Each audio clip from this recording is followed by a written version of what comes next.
Okay, and we are live on Facebook. So thank you everyone for joining me. My name is Adriana Stewart, and I'm currently a junior poli science sports med double major studying at Howard University. And I have the pleasure of serving as Paul Peck's social media intern. And we're continuing our interview series with our endorsed candidates so that you all can get to know them and their platforms. And today I have the pleasure of interviewing District 93 State Rep candidate Daisy Bonilla. Daisy, thank you so much for joining me today. Hello, thank you for having me.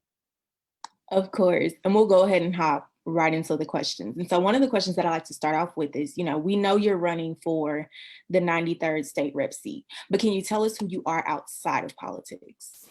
Sure. Outside of politics, I am a first generation American, born and raised in California, and my family moved here about 14 years ago. And so I've considered this home since then. I am a social worker, and that's really, I think those are the biggest components about my identity. I am a public servant, have been since I was about professionally about 15. And being a first generation American, my biggest, passion is serving vulnerable communities, but especially our immigrant community. I would like to help as many people as I can, but being a product, of my upbringing, I see a huge need in the immigrant community. And so being bilingual, being a social worker, having navigated so many things for the first time, a big passion of mine is just help giving back to my community, trying to help others, succeed as well and be successful and achieve all the American dream, the things that our parents came to this country for. There wasn't a whole lot of guidance, and so just being able to bridge those gaps in however way I can. And so that's me. Just I really love serving others. And, speaking of serving others, how did you say you were involved in social work for a handful of years, but how did you know it was time to run for office? And how did you know that, the 93rd state rep seat was the right seat to run for you? Well, I think for me, I am a person of faith, so lots of prayer went into this making this decision. But the 93rd has been home for the last 14 years. I've lived here, I worked here. I'm pretty familiar with this area. And I think, like most women, it took a few times being asked to step up and run. But then I think the biggest reason why I thought, why now? Why this seat? Is because as a Latina woman, as a member of the Latinx community, we don't have Latinx representation in our state legislature right now. And I think that needs to change. I know that needs to change. I think in order for a governing body to be successful, it has to be reflective of the community it's trying to serve. And so trying to make sure that we have a seat at the table and that everyone is being advocated for. And so that's why I decided, why now? Because I've seen working in this community and outside of it, there are a lot of gaps we need to fill. And I feel like I have the experience and the knowledge to help bridge those gaps. For sure. And, speaking of experience, you've worked as a social worker for, many years, which has allowed you to assist and support members of your community and aid them in reaching their goals to improve their circumstances. So can you talk about how your involvement with social work has provided you with the skills you need to excel greatly as a state representative? I love this question because I don't think people really understand what a social worker is or does. I've tried to explain it and I still don't think people fully get it. So, social work is the study partly of how the environment affects the individual. And so, I'm a mental health provider slash therapist. That might sound better or easier for some people.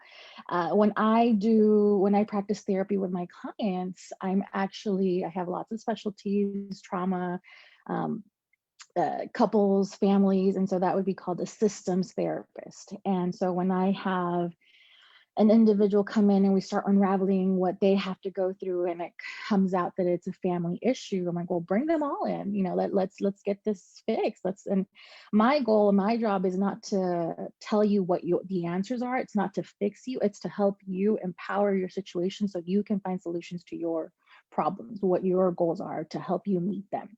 And so when a family comes in, I that's my favorite, because you have so many different dynamics going on in that space, and you have to make sure that you are making space for everyone's voice to be heard and navigating what the best way to reach their goals are. And I think that translates well into conflict resolution. I do that all the time. If I have a couple in my office who are struggling to figure out, what's the next step, what are we doing, that's a tumultuous situation. And so I think that those skills, those communication skills, just being able to look at people's different perspectives and work across party lines would translate well into the legislature. Apart from that, social workers focus on micro, which is the individual, and then macro, which is the bigger society. And I spent a lot of years working on a macro level. And so I actually created my fellowship when I was at NYU at the chancellor's office at the New York City Department of Education. And so I have background in government, understanding how we serve our communities.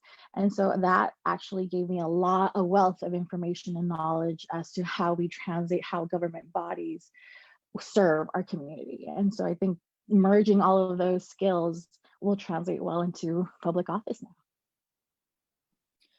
I wholeheartedly agree. And you touched on making space for everyone. So if when elected, we're going to speak it. When elected, you will serve as the first Latina woman in office for as state representative.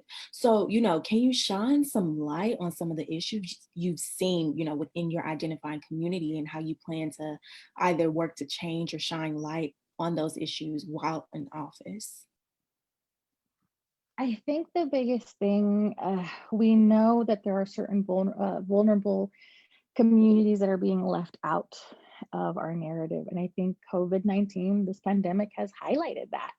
Being a member of the Latinx community, I've seen how COVID has disproportionately affected my community. And I think the biggest thing I would want to push forward in the legislature is healthcare, accessible and affordable healthcare. So many of our Latinx community members were directly impacted by COVID-19. They became ill, there were no supports. Maybe they chose not to go to the hospital because they couldn't afford it. I actually had the opportunity to meet with the CDC back in May when they were here to assess Arkansas's response to COVID. I was able to do that through our group of the Northwest Arkansas Latinx coalition, and we met with them, and they said, we are not reaching the community, we don't have enough translators, you don't have enough material, enough education in their language. Some people can't read, and you're not reaching them through alternative methods either. And so there's a big gap there, and making sure that we are creating, when we talk about accessible healthcare, in District 93, we don't have community health centers. So I think we need to expand those as well. And so making sure that when we talk about healthcare, that we're including everyone in that conversation. For sure. And I know healthcare is one of your platform initiatives alongside education, connecting communities, and justice. So can you, discuss your plan to enhance the 93rd district as the state representative? Sure. So with healthcare, I think as a social worker, one of the biggest things I would like to fight for are investments in mental health and behavioral health programs. And so we talked about, creating more, protecting community health centers, creating more accessible healthcare, looking after those vulnerable communities. I think something that many people don't realize is that we currently have an opiate crisis happening in Northwest Arkansas. And when I have to refer people out for support, it has to go out of state because there are no centers here program to help our community. And so we did actually have a substance abuse treatment center in Bentonville. It was shut down and it was never replaced. And so making sure that we are investing in our own community, that we're investing in that resources that stay in house, that stay in the state, so that we can help our own, help our neighbors, help our community, because there is a big need right now. And we know that it's all intersectional. And so that could take us down a different path, but just making sure that we are investing in our own community.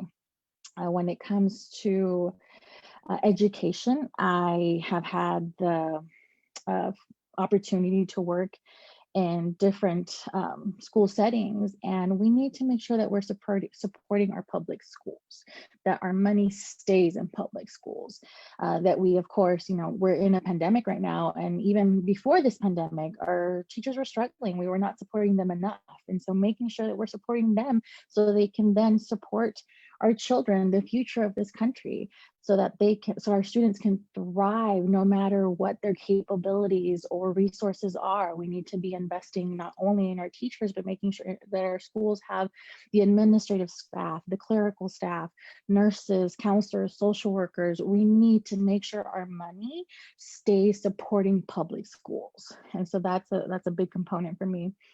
And connected communities, infrastructure.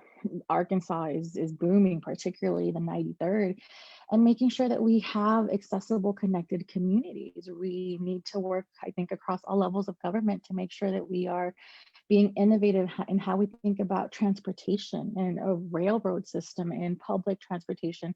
Right now, we do have a transit system, but it only stays, within Bentonville, within Rogers, within Springdale, within Fayetteville. Why not connect them all? And so, working with all levels of government to make sure that we make each other more accessible to one another. And so that's the phrase connected communities. I actually am also very interested in how we help support our communities with disabilities. So I actually have a grandfather. He's 88. He's blind, and I am one of his caretakers. And so I know how hard it is to find accessible handicap parking. And we, with my family and I, we provide a lot of support for him. I can't imagine people who don't have that same support. So making sure that we are taking care of our own, that's the biggest thing. I think we, in the 93rd is a very blessed district, but making sure we are not leaving anybody behind. That's a big thing for me. And justice, I think with the social unrest that we're seeing currently, that hate crime bill, we are one in 4 states that still have yet to pass it. We need to pass that hate crime bill, especially when talking about the 93rd. We're a world-class city. We have lots of diversity coming in, and it's beautiful. We need to make sure that our representatives and our laws are reflective of our values, that when we want people to come to this district, to this city, to this state, that we are holding people accountable. And we won't tolerate discrimination. We want people to feel welcome here and know that they belong here. For sure. And, we've touched on many different topics today, and also, diversion to your platform. But is there anything else you'd like to add or speak on before we hop off? Anything else? I think just the one thing I don't get to mention a whole lot is that I'm an environmentalist. So making sure, we are the natural state. So being innovative in how we stay at the forefront of that, making sure that we are ahead of the game and investing in good green jobs and solar energy that both help our economy and our community. So I think it's time for a fresh voice, a fresh perspective. Especially, we need a representative that will meet our community where it is. And I think currently our representative now isn't doing that. And so we need someone who's going to show up for us, and I'm ready to be a friend though. For sure. And, I want to thank you again for taking the time to join me today to discuss key elements from your platform and just allowing us to get to know who you are. And I really do hope that the people watching, if they haven't already, decide to get out and vote, now or on November 3rd in your 9 days. favor. Because PAWPAC is wishing you the absolute best with your campaign. And we are really hoping for a win following this election. So thank you again for joining me today. Thank you, Adriana, and thank you, Pack. You guys have been a tremendous help. We could not do this without y'all, and we're so thankful for you. So thank you for everything. And thank you for having me tonight. And with that, we'll go ahead and hop off. So thank you guys so much for watching, and we'll see you next time.